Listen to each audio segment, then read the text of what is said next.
Do you have a loved one who went missing or was murdered while traveling abroad? Is your family still searching for answers? At the Last Trip podcast, we believe these stories deserve to be heard. We want to amplify your voice, share your loved one's story, and help bring awareness to their case. If you are a family member or friend of someone who vanished or lost their life while traveling, we want to hear from you.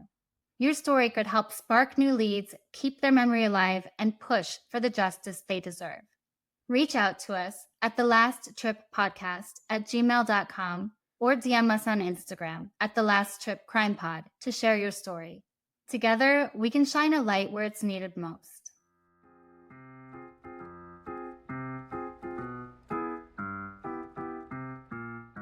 Ladies and gentlemen, the captain has turned on the fasten seatbelt sign. If you haven't already done so, please make sure the volume of this podcast is set perfectly to your listening enjoyment. Please take your seat, whether that's on the treadmill, car, sofa, or bed, and buckle in for the last trip. My name is Jamie Beebe, and I'll be your tour guide, recreating someone's last days in paradise. On behalf of myself and everyone behind the scenes, please enjoy the Last Trip podcast. And because nobody likes a long flight to get to where they want to be, let's prepare for takeoff.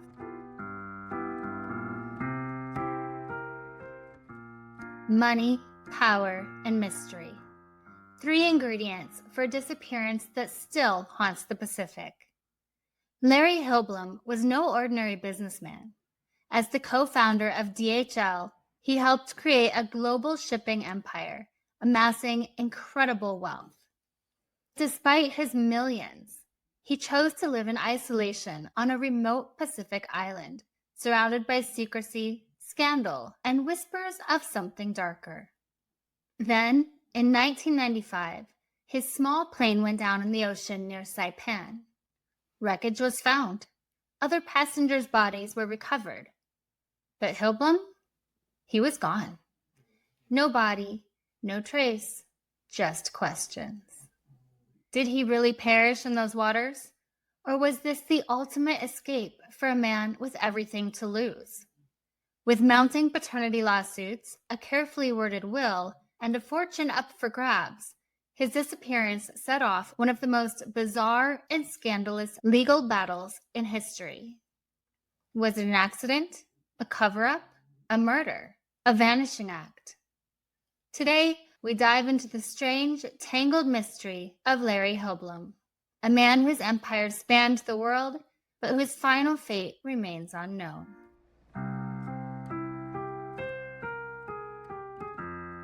Saipan, the largest of the Northern Mariana Islands, has long been a place of escape.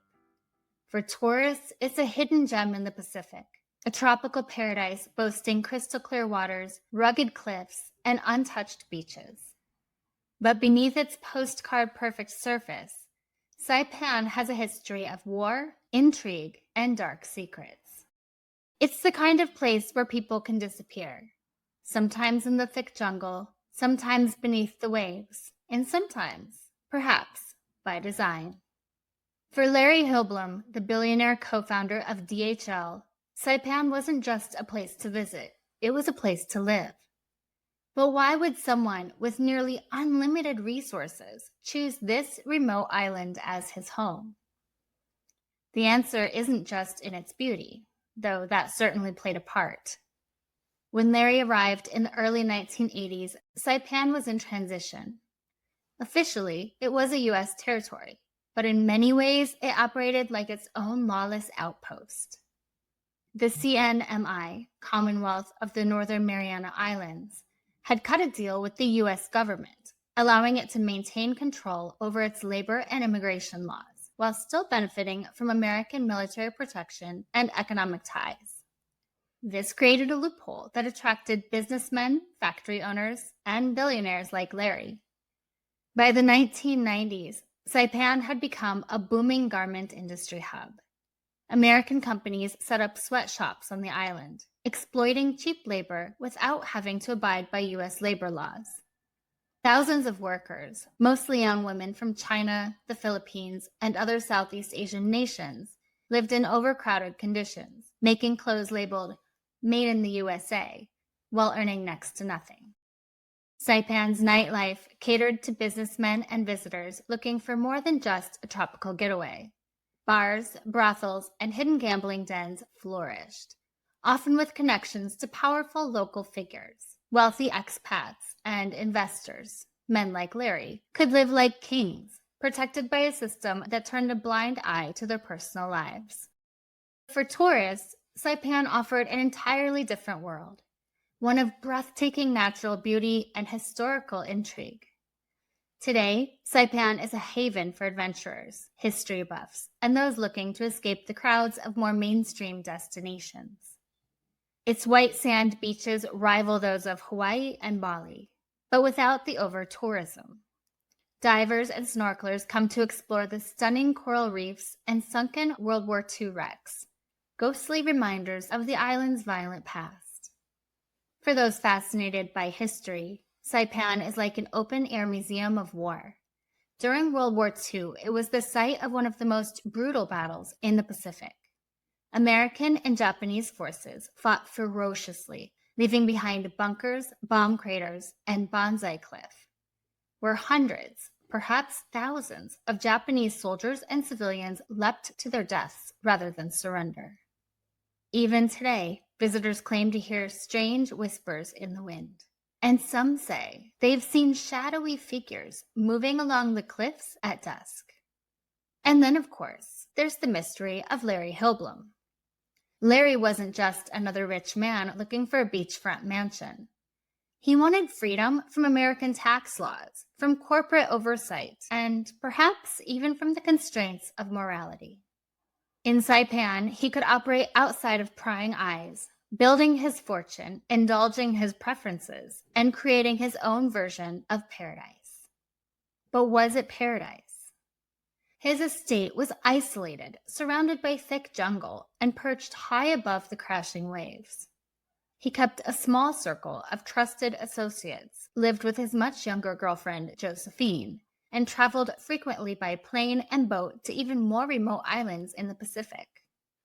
For those looking for something beyond the usual tourist attractions, Saipan offers eerie reminders of its past and the kind of mysteries that keep people coming back. Visitors can explore the grotto, an underwater cave system where light dances eerily through the blue waters. Some divers have reported feeling an unexplained presence, as if someone or something was watching them from the darkness. There's Ladder Beach, once a private escape for Japanese officers, where visitors claim to hear the distant echoes of wartime radio transmissions late at night. Then there's Forbidden Island, a jagged rock formation off the coast that locals say is cursed. According to legend, spirits guard the island, punishing those who attempt to stay overnight. The dangerous currents surrounding it make it nearly impossible to reach, and even harder to leave. Perhaps it's fitting that Saipan, with its mix of beauty and mystery, was the place Larry chose to call home. A place where a billionaire could live like a ghost in his own lifetime. A place where, after his disappearance, his secrets could be swallowed by the sea. But to truly understand why Larry Hillblom chose Saipan, why he built his life in this remote paradise, why he surrounded himself with secrecy, and why his disappearance still fuels speculation, we need to go back to the beginning. Who was Larry Hillblom before the billions, before the planes, before the scandals? How did a small-town boy from California rise to power? And what led him down a path that would ultimately leave his legacy entangled in mystery, lawsuits, and unanswered questions? To uncover the truth, we have to start at the very beginning, long before Saipan became his sanctuary, and long before he became a ghost. Hello, hello. I'm Courtney, and this is The Book of the Dead, a true crime podcast based out of New Jersey. For those looking for a podcast that focuses on the victims and who they were, or cases where the family is directly involved in the telling of their loved ones' stories, each chapter of this podcast is dedicated to the victim they feature.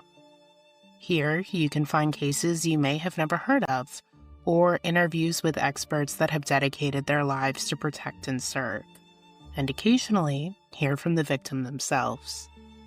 So get comfortable, grab a drink, and settle in for another chapter of the Book of the Dead.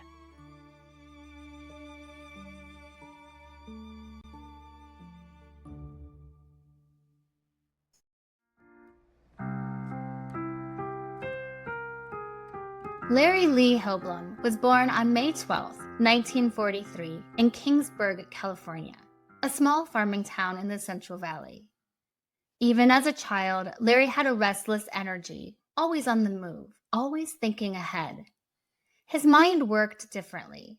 Where others saw the world as it was, Larry saw possibilities, opportunities waiting to be uncovered. He was never one to follow the crowd, instead choosing to forge his own path, one that would eventually lead him to becoming a billionaire, an eccentric recluse, and a man whose disappearance remains shrouded in mystery. Larry idolized Howard Hughes, fascinated by the billionaire's secrecy, unpredictability, and ability to operate in the shadows, always one step ahead of everyone else. Larry himself adopted a similar lifestyle. He was known to vanish unexpectedly, sometimes for days at a time, leaving his friends and family wondering where he had gone, only to reappear later as if nothing had happened. He seemed to relish keeping people on their toes, never letting anyone get too close or predict his next move. Raised in a strict Lutheran household, Larry attended Concordia Lutheran Church and Kingsburg High School. His intelligence was evident early on, and he pursued higher education at Reedley College and then Fresno State. He earned a law degree from the University of California, Berkeley's Bolt Hall School of Law. During this time, he briefly clerked for the famous San Francisco attorney Melvin Belli. But Larry had little interest in a traditional legal career. He had grander ideas. In college, Larry was an oddity. He didn't care about appearances. He slouched when he walked, dressed like a small-town farm boy, and showed little concern for money. He was always broke, scraping by to make ends meet. To support himself, he took up a peculiar side job, transporting legal documents overnight from San Francisco to Los Angeles. Each night, he would take the last flight to LA, deliver the documents, and then catch the first flight back in time for his morning classes. He did this 5 nights a week. It was exhausting, but Larry saw something others didn't: a gap in the market, a business opportunity waiting to be seized. That idea became DHL. In 1969, at just 26 years old, Larry co-founded DHL alongside Adrian Dalsey and Robert Lynn. The world had no faxes, no emails. If businesses needed to send urgent documents, they had to rely on the slow-moving postal service. But Larry found a way around it. He approached the Matson Navigation Co., a shipping company that had just introduced new, faster cargo vessels between the U.S. coast and Hawaii. The ships were so fast that their shipping documents couldn't reach Hawaii in time to use traditional mail services. Larry offered a solution. He would purchase airline tickets and send their documents with passengers, ensuring they arrived before the ships did. Other companies quickly caught on, and soon, DHL was born. DHL revolutionized the industry, challenging the monopoly of the U.S. Postal Service. When the USPS tried to shut him down, Larry fought back and won. His company grew rapidly, expanding globally and making him incredibly wealthy. But wealth didn't change Larry. It only made him more enigmatic. By the 1980s, Larry had all but vanished from the public eye.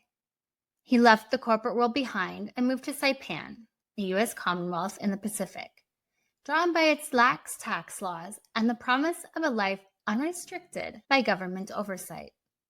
But there was something else about Saipan that appealed to Larry. He could get away with far more than he ever could in the United States. He spent his days investing in businesses across Asia, pouring millions into projects in Vietnam, the Philippines, and Hawaii.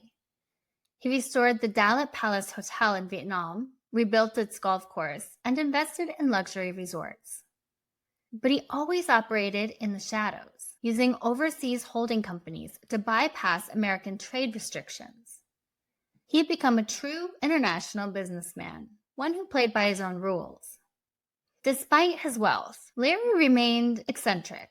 He collected vintage planes, but never bothered to get a pilot's license. He would fly his aircraft recklessly, often neglecting maintenance, treating them like toys rather than serious machines. His reckless approach to flying nearly cost him his life in 1993 when one of his vintage planes crashed near Saipan. He suffered severe injuries, including deep facial wounds that required reconstructive surgery. He lost sight in his right eye, but rather than being shaken by the experience, Larry brushed it off, joking that he would never have to worry about another crash because the odds of surviving two were practically impossible. But then, the impossible happened. On May 21st, 1995, Larry Hillblom took off from Pagan Island in his twin-engine seaplane. The weather was bad, the seas were rough, and the aircraft was poorly maintained. This time, he didn't come back. But his body was never found. Even in death, Larry remained an enigma. There were whispers. Did he really die, or did he disappear on purpose? Some claimed he staged his own death to escape the legal battles he saw coming. Others pointed to his reckless lifestyle, arguing that it was inevitable he would push his luck too far. Without a body, without definitive answers, the legend of Larry Hillblom only grew.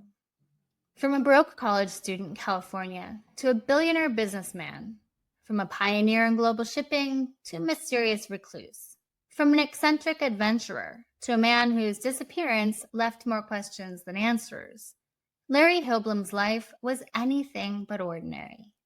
And in the end, he did what he had always done. He vanished. But this time, he never reappeared.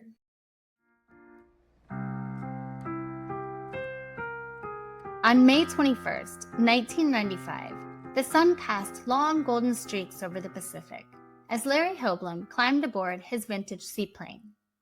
It was a well-worn craft, rickety, some would say dangerous, but Larry had always preferred things his way.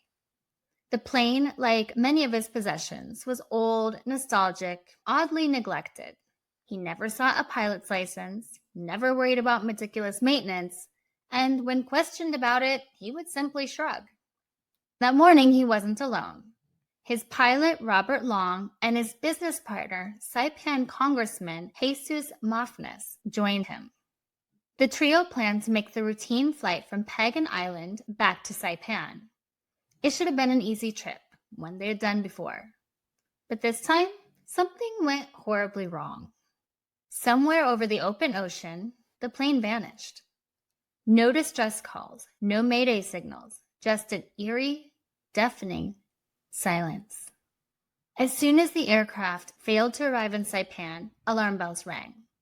A frantic search and rescue mission was launched. Boats scrambled to the suspected crash site. Calls were made to the U.S. Navy and Air Force in Guam. Pilots scoured the horizon, scanning for any sign of wreckage, any glimmer of hope that survivors might be floating somewhere, waiting to be rescued. For nearly a day, nothing. Then, two private boats stumbled upon the debris, a mangled fraction of the plane bobbing on the waves. Wreckage was strewn across the water, a silent, haunting testament to whatever happened. The bodies of Robert Long and Jesus Mafnes were soon found. But Larry Hillblom? He was gone. Almost immediately, the search was called off. There was no extended effort to locate the missing billionaire. No deep-sea divers scouring the depths. Despite only a quarter of the plane being recovered, the authorities moved quickly to declare him dead. A death certificate was issued, the cause of death simply listed as unknown/lost at sea. And just like that, one of the wealthiest, most eccentric men in the world was officially gone. But was he? For those who knew him, doubt crept in. This was Larry Hillblom, the man who had a habit of vanishing, who had spent his life slipping away from places, people, and responsibilities. Was this really just an accident? Or had he pulled off the greatest disappearing act of all time? Then, as news of his death spread, a legal storm erupted. Larry had a will, but for a man as meticulous, intelligent, and calculated as he was, the document was shockingly sloppy. Hastily written and filled with loopholes, it left most of his fortune to medical research. But there was something curious. The will made no mention of any children. Strange, given the long-standing rumors that Larry had fathered several illegitimate children across Southeast Asia and the Pacific. He had always denied it, brushed off the accusations. But suddenly, women from multiple countries came forward claiming their children were his. And then things got even stranger. When investigators arrived at Larry's home in Saipan, they expected to find answers. Personal belongings, paperwork, something to confirm his life, his routine, his intentions. Instead, they found an empty shell. His home had been stripped of all traces of him. Every personal item that could hold DNA had been deliberately removed. His toothbrushes, combs, and hairbrushes, gone. His clothes, gone. His bathroom sinks, scrubbed with muriatic acid, a corrosive substance powerful enough to dissolve biological evidence. Someone had erased him entirely. The question was obvious. Who had orchestrated this? Was it the estate's lawyers, who had much to gain by keeping any illegitimate children from claiming a piece of Larry's billions? Or was it something more sinister? Had Larry anticipated these children coming forward, wiping out his own DNA to protect his fortune? Or had someone silenced him, ensuring he'd never contest their control over his estate? Because if there was no body and no DNA, then there was no proof of death and no proof of children. If there was no proof of death, was it possible that Larry Hillblom was still alive? At the time of his disappearance, Larry was living with his longtime girlfriend Josephine, a quiet woman who, despite the stark difference between them, had somehow captivated him. To outsiders, their relationship was baffling. Friends couldn't understand what drew him to her. Josephine spoke very little English, barely anything beyond the word no. And yet, from the moment they met, Larry was completely smitten. He seemed almost mesmerized by her presence. And before long, they were inseparable. But beneath the surface of their relationship, cracks began to form. Josephine was fiercely jealous. She was well aware of Larry's wandering eye, his reputation, and the whispers about other women. Women he met on business trips in other countries, in places she had never been. Her insecurity festered, driving her to desperate measures. One day, she took a black magic marker and scrawled her name, Josephine, onto all of Larry's underwear. It was a declaration, a warning to any woman who might come close. He was hers. Larry found it amusing, but he also understood her suspicions. After his first plane crash, an accident that nearly killed him, Josephine did something unexpected. She drafted a will and presented it to him, asking him to sign it. Larry refused, saying that if he signed it, she might want him dead. It was an oddly blunt response, almost joking, but it revealed something deeper. Larry knew how dangerous money could be. He wanted Josephine to worry about his well-being, not his wealth. But then, just 2 years later, he was gone. In the aftermath of his disappearance, Josephine was shattered. She had shared a life with Larry for 10 years, but now she was alone. She had no money of her own, no legal claim to anything, and nowhere to go. The life they'd built together was suddenly slipping away, piece by piece. And then the estate lawyers came knocking. They told her to get rid of everything: Larry's clothes, his possessions, any personal effects still left in the home. and whether she understood the full implications of what she was doing remains unclear. But in her fear and grief, she obeyed. She was terrified of being cast with nothing, so she did exactly what they asked. And then they turned on her. As legal battles raged, the absence of a body became a nightmare for those seeking to prove paternity. Without a corpse, there could be no DNA test. And because Josephine got rid of all DNA from their house, there was nothing to test. In the weeks that followed, Josephine became a target. The same legal team that instructed her to dispose of Larry's belongings suddenly changed their stance.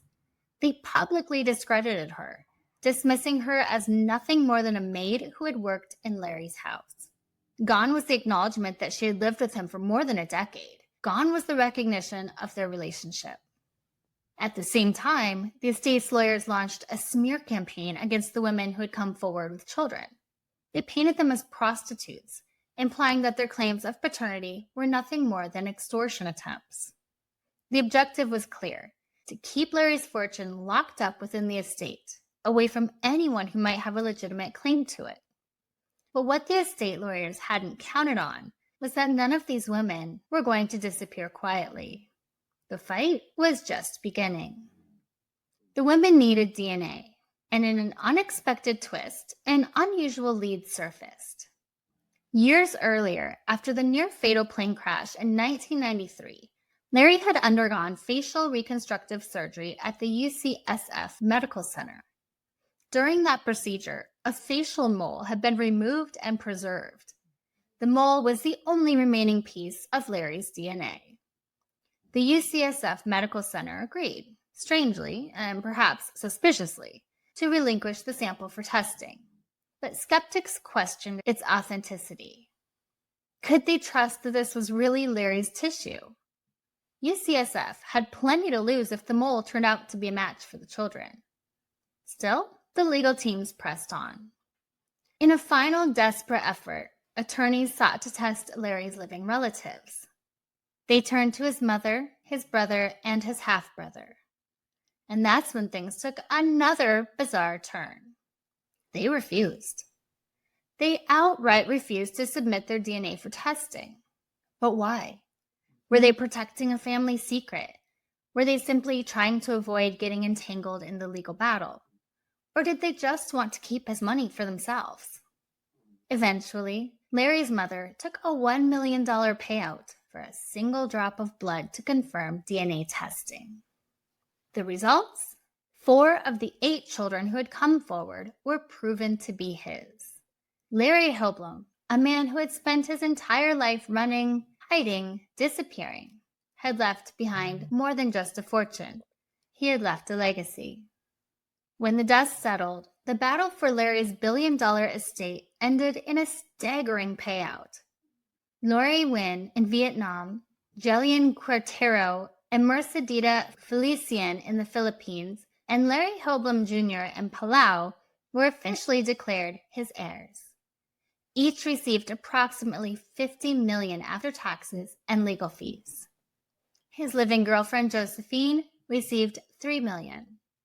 The remaining $240 million of his estate was funneled into the Hillblom Foundation, which fulfilled his final wish, donating the money to UCSF for medical research.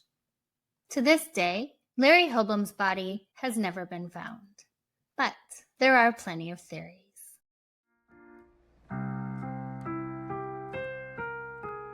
There are those who believe Larry is truly gone, lost beneath the waves of the Pacific, taken by the very risk he had never seemed to fear. But others aren't so sure.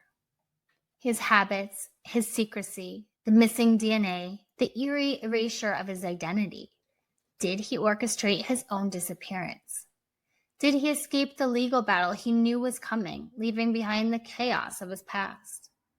Or was he silenced by those who stood to gain the most from his disappearance? The mystery of Larry Hillblom lingers like the wake of a lost plane over the ocean, stretching far beyond the day he was declared lost at sea. Without a body, without undeniable proof, one question will always remain. Did Larry really die that day? The simplest and most official explanation is that Larry died in that crash and that his body was simply lost to the ocean. The seaplane had suffered a mechanical failure, sending it plunging into the waves. The impact was violent enough to tear apart a significant portion of the aircraft, and given the remoteness of the location, Larry's body could have been pulled into the deep, carried away by the currents, never to be found. It's a plausible theory, but not a perfect one. Because while accidents happen, the circumstances surrounding Larry's disappearance weren't so straightforward. Why was the search so abruptly called off once the plane was found? Why was his body the only one missing? And then there's the matter of what happened after his disappearance. Because in the days that followed, things only got stranger. Larry was a billionaire recluse, a man with a tangled web of business dealings, secret affairs, and hidden enemies. He kept company with politicians, tycoons, and some very dangerous people. What if his death wasn't an accident? Consider this. Someone had an awful lot to gain from Larry's disappearance. The Hillblom estate, worth hundreds of millions, was suddenly up for grabs. His business partners had long been frustrated with his erratic decisions and growing paranoia. The lawyers controlling his estate worked aggressively to keep his fortune locked away from any potential heirs. The women he exploited, many of them underage girls from impoverished countries, had begun to speak out. Had someone decided that Larry was more valuable dead than alive? Some speculate that his own associates had killed him, perhaps even staged the plane crash to make it look like an accident. The timing was too convenient. The circumstances too unbelievable. And if that were true, who made the call? Who stood to benefit? Well, that's a long list. And what if he faked his own death? And this is where things get truly bizarre. Larry Hillblom wasn't just a man who kept secrets. He lived in secrecy. He avoided publicity, refused to have his photo taken, and traveled under aliases. He moved money through offshore accounts, set up businesses in the most obscure corners of the world, and had a deep distrust of government and financial institutions. What if Larry planned his disappearance? What if this was his final vanishing act? And here's why this theory isn't as crazy as it sounds. Larry was obsessed with his own mortality. He ate meticulously, avoided alcohol, and lived in constant fear of disease and aging. He was growing increasingly paranoid. Those around him noticed a change. He was erratic, suspicious, and even talked about wanting to disappear. The aftermath was too convenient. His body was never found. His house scrubbed clean of DNA, down to the toothbrushes, combs, even the drains. Someone made sure there was no way to confirm his death or the ensuing paternity. What if it was Larry who planned all of this? He had the resources, the knowledge, and the motive. He knew exactly how to disappear without a trace. He had plenty of business opportunities that were off the books. Could he have escaped to some remote island, a new identity, a quiet life away from the lawsuits and scandals that were about to come crashing down? There are whispers, unconfirmed sightings, strange stories, rumors that refuse to die. Some claimed that he slipped into Southeast Asia, where he had spent much of his time in the years before his disappearance.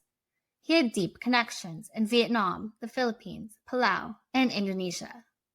He could have assumed a new identity, living out his days in some forgotten coastal town, watching the world argue over his fortune while he quietly lived out his years in exile. If that were all true, is he still alive?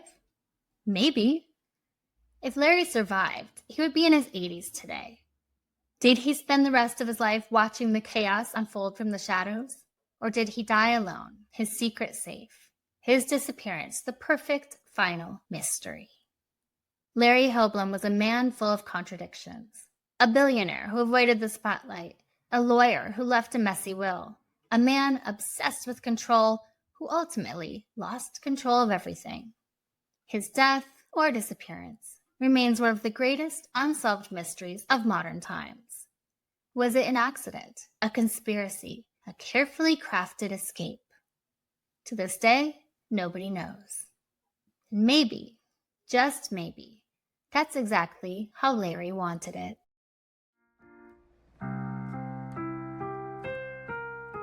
Saipan is a tropical paradise, a place where turquoise waters meet dense jungles, and where history lingers in the ruins of World War II. It's a destination that feels both remote and untouched, a place where you can still escape the fast pace of modern life. But, like any paradise, it comes with risks, some obvious, some hidden beneath the surface. Before you set foot on the island, it's important to understand the realities of safety in Saipan, from crime to the dangers of flying small aircraft, just as Larry did. Saipan is generally considered safe for tourists. Violent crime is rare, and most visitors never encounter trouble beyond the occasional sunburn or jellyfish sting. But that doesn't mean it's completely without risks. Property crime is more common than violent crime, with occasional thefts, vehicle break-ins, and rare but notable robberies. While major resorts are secure, certain areas, especially more secluded beaches or jungle paths, can be dangerous if you're alone or unaware of your surroundings. There have been cases where tourists were targeted in isolated areas. One particularly tragic incident in 2012, a Japanese tourist was murdered near a beach park, shocking the local community. While these crimes are rare, they serve as a reminder to stay vigilant, especially when venturing into less populated parts of the island. If you're visiting Saipan, basic safety precautions can go a long way. Avoid walking alone at night in unfamiliar areas. Keep your valuables locked in a safe at your hotel. And be cautious when using ATMs, especially at night. Rental cars are sometimes targeted for break-ins, so don't leave anything visible inside. While the island may feel laid back and welcoming, always trust your instincts. If something doesn't feel right, it isn't. Beyond crime, one of the greatest dangers in Saipan is also what draws many visitors to the island: adventure. The cliffs are stunning, but can be treacherous. The caves and lagoons are beautiful, but can be deadly if you don't know what you're doing.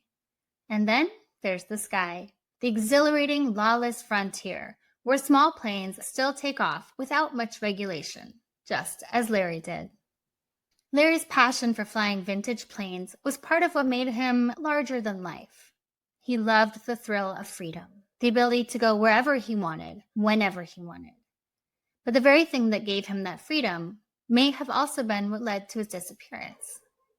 Small aircraft, especially older models, come with risks that most passengers don't fully appreciate until it's too late. Flying in a small plane is an entirely different experience from stepping into a commercial jetliner. Unlike the rigorously maintained, highly regulated world of commercial aviation, private and small aircraft operate under a patchwork of rules that vary from country to country. Some pilots maintain their planes meticulously following every safety protocol. Others, especially those who own vintage planes, may cut corners, sometimes out of necessity, sometimes out of arrogance. Larry himself was known to be more of a big-picture guy, someone who wasn't always concerned with the details, and that attitude extended to his planes. One of the biggest risks when flying in a small plane is maintenance, or lack thereof. In the U.S., the FAA requires annual inspections for general aviation aircraft. But once you leave the mainland, those rules can become murky. In some places, aircraft are barely inspected at all. In 2019, a World War II-era B-17 bomber crashed in Connecticut, killing 7 people. Investigators found that, despite the plane being a beloved historical relic, it hadn't been properly maintained, and a failure in its engines led to the deadly crash. Stories like this are more common than you might think. The experience of the pilot is just as important. A good pilot can make a split-second decision that saves lives. But not all pilots are equal. In 2015, a sightseeing plane crashed into a mountainside in Alaska, killing all 9 people aboard. The pilot had limited experience flying in the challenging weather conditions of the region, and his decision to continue the flight despite poor visibility proved to be fatal. When flying in a small plane, it's crucial to know who's at the controls. How many hours of experience do they have?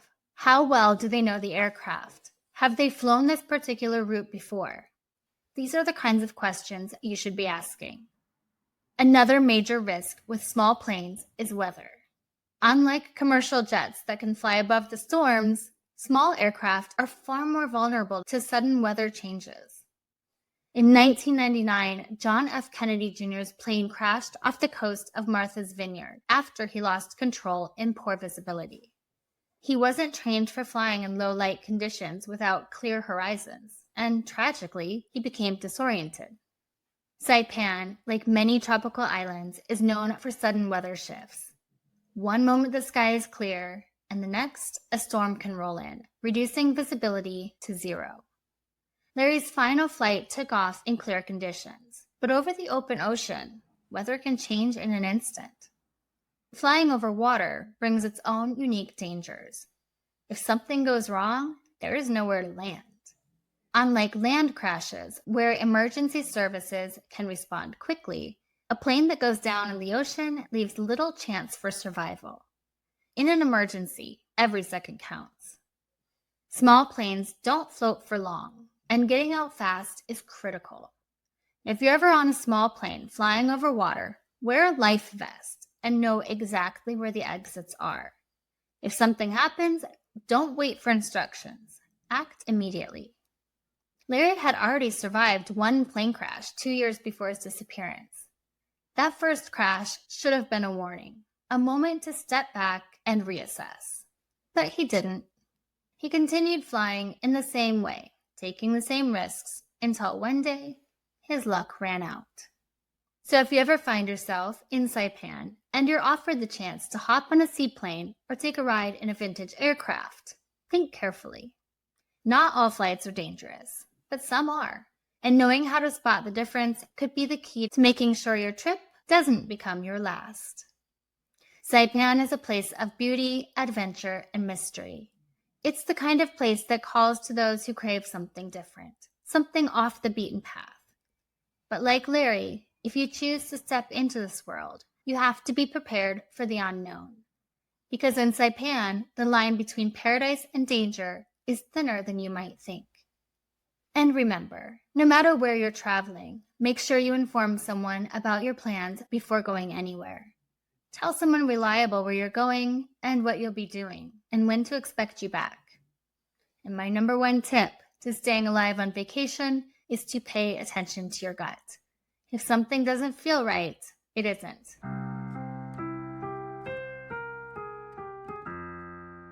Larry Hillblom was a billionaire, an eccentric visionary, and a man who seemed to live by his own rules. Then, one day, in 1995, he vanished without a trace. His body was never found. His estate became the center of a legal battle, and the circumstances of his disappearance remained shrouded in mystery. Was it really just an accident at sea? Was he murdered? Or did he stage his own appearance to escape the chaos that followed? The truth is still out there, and maybe someone knows what really happened. If you have any information, any leads, or have heard anything that could shed light on the disappearance of Larry Hillblom, reach out to us at The Last Trip. You can contact us through email at lasttrippodcast@gmail.com or DM us on Instagram at The Last Trip Crime Pod. Because some mysteries are never truly solved until the right person decides to speak.